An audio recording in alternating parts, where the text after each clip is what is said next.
좋습니다. 우리 경북 청송 주황산에서 실종된 초등학생이 있습니다. 사흘째 수색을 하고 있는데 아직 발견을 못한 것 같습니다. 1분 1초가 다급한 상황인 만큼 수색에 필요한 모든 영역을 총동원해 주기 바랍니다. 실종 아동이 조속히 가족의 품으로 돌아올 수 있게 하는 것은 국가가 해야 될 중요한 일일 것입니다. 수색은 주로 경찰에서 하고 있겠죠? 예, 그렇습니다. 어디 계세요? 예. 지금 혹시 동원 인력이 얼마쯤 되는지 아십니까? 몇 명쯤 투입됐는지 알아보시고요. 예. 이게 지금 500명이 이틀 하는 것보다는 1000명이 하루 하는 게 좀 번잡하고 힘들긴 하겠지만 더 효율적일 수 있으니까. 예, 그렇습니다. 경찰 현재 281명, 소방 28명을 동원했는데 너무 적은 거 최대한 같아요. 더 동원을 하겠습니다. 최대한 동원해서 예. 그 주황산이 그렇게 넓지 않거든요. 예. 전부 다 착실히 뒤져보도록 하십시오. 예. 신속하게 조치하면 좋겠습니다. 예, 알겠습니다. 재정의 적극적이고 전략적 운영이 민생 경제에 실질적 동력을 제공할 수 있다라는 점이 연구 결과로 확인됐습니다. 지난해에 지급된 민생회복 소비 쿠폰이 지역 소상공인 매출을 소비 쿠폰 100만 원당 추가로 43만 원가량 늘리는 효과를 거뒀다고 확인됐습니다. 100만 원의 재정 투입을 통해서 총 143만 원의 경제적 효과를 거둔 것입니다. 1차적 효과가 그런 것이겠죠. 다시 2차, 3차의 효과도 있을 겁니다. 다른 여러 분석에서도 적시에 이루어진 과감한 재정 투입이 내수를 진작하고 경제 전반에 활력을 불어넣는다는 점이 일관되게 입증되고 있습니다. 그런데 이런 객관적 사실에도 불구하고 마치 돌림노래처럼 긴축을 강요하는 목소리가 사회 일각에 존재합니다. 국가 채무를 명분으로 들고는 있는데 사실상 민생 고통을 수수방관하라는 무책임한 목소리입니다. 한때 그런 시절이 있었죠. 절약이 미덕일 때가 있었습니다. 안 쓰고 아끼고 저축하고 막 허리띠 졸라매고. 그러니까 지금은 소비가 미덕인 시대입니다. 이 돈이 안 돌아서 문제인 사회가 됐습니다. 이럴 때는 투자를 통해서 경제가 순환하게 하는 게 정부의 역할입니다. 그리고 우리나라의 실질적인 채무, 국가 채무, 그러니까 명목상에 있는 채무 말고 실제로 자산은 얼마가 있냐, 채권은 얼마가 있냐, 또 채무가 예를 들면 100만 원인데 채권이 90만 원 있으면 실제 빚은 10만 원 정도인 거죠. 이렇게 따져보면 실질 채무가 10% 정도다. GDP 대비 10% 정도다라는 국제기관의 발표도 있었습니다. 다른 어느 나라보다도 국가 채무 구조가 우량하다라는 것입니다. 지금은 위기입니다. 이런 위기 시대에는 아끼는 것도 중요한데 오히려 국가의 역량을 키우는데 투자를 할 필요가 있습니다. 적극적 재정을 통해서 내수를 활성화하고 또 경제 성장률과 GDP 자체를 높이면 분모가 커져가지고 국가 부채 비율은 오히려 떨어집니다. 특히 이 과정을 통해서 잠재 성장률과 생산성이 제고되면 세입 기반도 확대되고 또 부채 비율은 장기적으로 낮아져서 경제의 성장판이 더욱 두터워지는 선순환 구조를 실현할 수 있습니다. 국민의 눈을 속이는 포퓰리즘적인 긴축 재정론의 함정에 빠져서는 안 됩니다. 아무 때나 막 쓰자는 그런 얘기는 전혀 아니죠. 그렇게 하면 안 되겠습니다. 경제가 정상화되고 활성화되고 있는데 자꾸 빚내서 쓸 일은 아니겠죠. 그러나 지금은 투자를 통해서 잠재력을 키울 수 있는 시기입니다. 특히 위기 시기이기 때문에 지금 투자하면 나중에 더 큰 보상으로 돌아온다라는 게 기본적 원리 아니겠습니까? 정부는 적극적인 재정 정책을 통해서 국민 경제 대도약의 발판을 닦는데 역량을 집중해야 되겠습니다. 이런 기조를 바탕으로 하반기 경제 성장 전략 수립과 내년도 예산 편성에 임해주기를 당부드립니다. 중동 전쟁이 11주 차에 접어들면서 석유류 가격을 중심으로 일부 물가가 불안한 모습을 보이고 있습니다. 공공기관 이부제 또 민간의 자율적 오부제 등으로 불편을 겪는 국민께서도 많이 계실 겁니다. 그럼에도 정부의 위기 극복 노력에 국민들께서 힘을 모아주신 덕분에 우리 경제는 이런 대외 위기 속에서도 아주 견조한 모습을 보여주고 있습니다. 수출은 폭발적 증가세를 기록하고 있습니다. 자본시장 역시 역사적인 성장세를 시현하고 있습니다. IMF 외환 위기와 코로나 국난을 이겨낸 우리 대한국민들의 강인한 재력이 다시 발휘되고 있는 것입니다.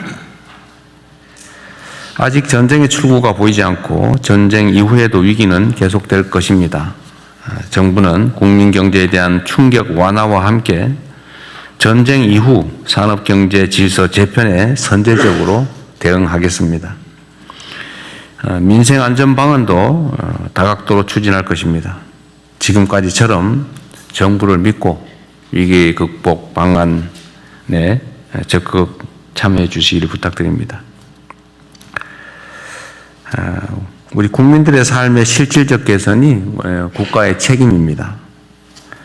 실생활에 켜켜이 쌓인 비정상을 정상화하는 데서 민생 안정은 시작됩니다. 부정한 결탁과 짬짬이 반칙으로 타인에게 피해를 주면서 이익을 본다든지 또는 사익을 편취하는 이런 모든 민생의 손톱 및 가시 같은 것들을 남김없이 뽑아내야 됩니다. 그래야 사회 신뢰가 높아지고 국민 통합과 안정적 성장을 위한 기반이 조성됩니다. 이전에 구체적 사례로 몇 가지 지적한 게 있었죠. 교복폭리라든지 또 계곡 불법 시설 정비 문제나 또는 비서실장께서 관심 갖고 있는 휴게소 카르텔 문제, 또 부동산 짬짬이 같은 그간 지적된 일상 속의 비정상의 정상화에 더욱 속도를 내주시기 바랍니다. 그리고 덧붙여서 몇 가지만 제가 말씀을 좀 드리도록 하겠습니다. 이 금융 분야, 이제 실물 분야의 여러 문제들도 우리가 시정해 가고 있는데, 이 금융 분야의 문제점들을 우리가 계속 발굴하고 시정하고 있는데, 여전히 개선되지 못한 게 있는 것 같아요. 오늘 제가 어디 언론 보도해 보니까 민간 배드뱅크 상록수라고 한 게 있나 봅니다. 근데 거기서는 카드 사태 때 발생된 부실채권 정비를 한다고 그때 당시에 이제 연체 채무자들, 연체된 가입자들 채권을 이렇게 모아가지고 관리하는 곳이 있나 본데 그게 아직도 그걸 아주 열심히 추심을 하고 있나 봅니다.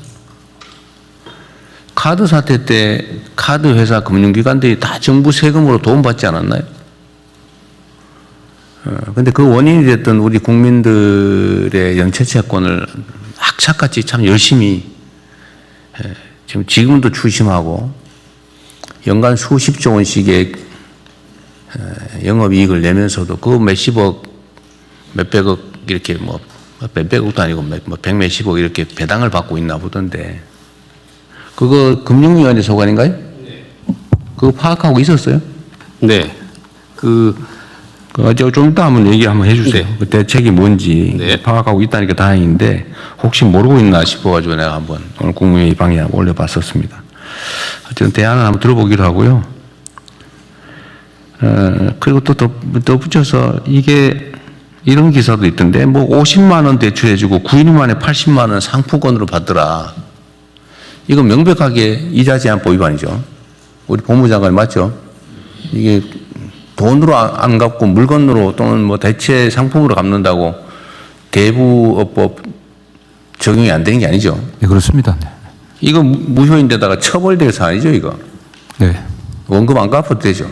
네, 지금 뭐 법률 이렇게 바뀌었습니다. 지금 이제 연간으로 따져서 수수료 뭐 명목을 불문하고 여하튼 실제 빌린 돈의 연간 60% 이상을 붙여서 뭔가를 받는다고 하면 원금도 안 갚아도 된다는 거죠. 그런 계약은. 네, 법률 개정으로 안 갚아도 됩니다. 근데 아직도 이런 짓을 하는 악덕 사채업자들이 있나 봐요. 이거 처벌 조항도 있는 것 같던데 우리 경찰에서든 이런 것도 좀 단속 열심히 좀 해주세요. 예, 그렇게 하겠습니다. 이게 뭔 잔인한 짓입니까 이게? 이게 주로 청년들이 이런 피해를 입거든요. 30만 원 빌리고 뭐 몇 달 후에 100만 원 갚고 실제로는 30만 원 더 받고 빚을 300만 원으로 치고 막 이런 짓 하잖아요. 하여튼 철저하게 단속 좀 해주시기 바랍니다. 예, 알겠습니다. 네. 언론에 기자들 눈에 띄는데 왜 수사기관 눈에는 잘 안 띌까라는 의문을 국민들이 갖지 않게 하십시오. 예, 네. 예, 철저하게 그러십시오. 하겠습니다. 그리고 저기 행안부 계곡 정비 열심히 하고 계시죠?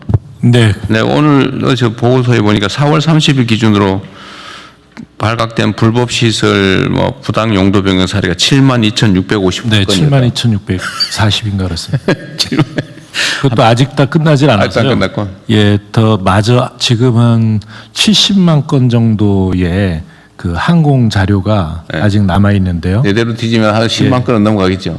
그 정도까지는 안 되고요. 한 10%에서 15% 정도가 불법 시설로 확인이 되고 있습니다. 그래서 다 하고 나면 아마 8만 5천 건. 얼마나 건. 딱 100배네요. 처음 초기 첫날 그렇습니다. 보고 있던 거에. 예. 실상이 이러니까 잘 챙기도록 하십시오. 이게 정말 정부 수립일에 계속 방치되어 왔던 거잖아요. 그렇습니다. 말이 안 되는 일인데 하여튼 이게 당연한 것처럼 과거에 했던 일이니까 뭐 지금 갑자기 왜 이러냐 이렇게 항의도 할 텐데 오래 계속됐다는 이유로 잘못이 아닌 게 되는 건 아니죠. 네, 그렇습니다. 이런 걸 적폐라고 그러죠. 예, 적폐. 쌓여 있는 오래 쌓인 폐습. 예, 적폐. 국공유지를 사유화하고 있는. 네. 그렇죠. 국민 모두의 것을 독점해가지고 국민에게 피해를 입히고 부당한 이익을 취하고 있죠. 바가지 씌우고. 네. 어쨌든 이번 기회에 깔끔하게 정리를 하기로 하고요. 다만 이 과정에서 지원할 건 좀 지원도 좀 하고. 네, 예산 협조할 때는 제가 전에 그 정리할 때 이렇게 선택 여지를 줬거든요. 그러니까 스스로 하는 경우 안에서 정부가 나설 경우 이럴 경우에는 스스로 하면은 뭐 철거도 도와주고 또 나중에 복구도 도와주고 네.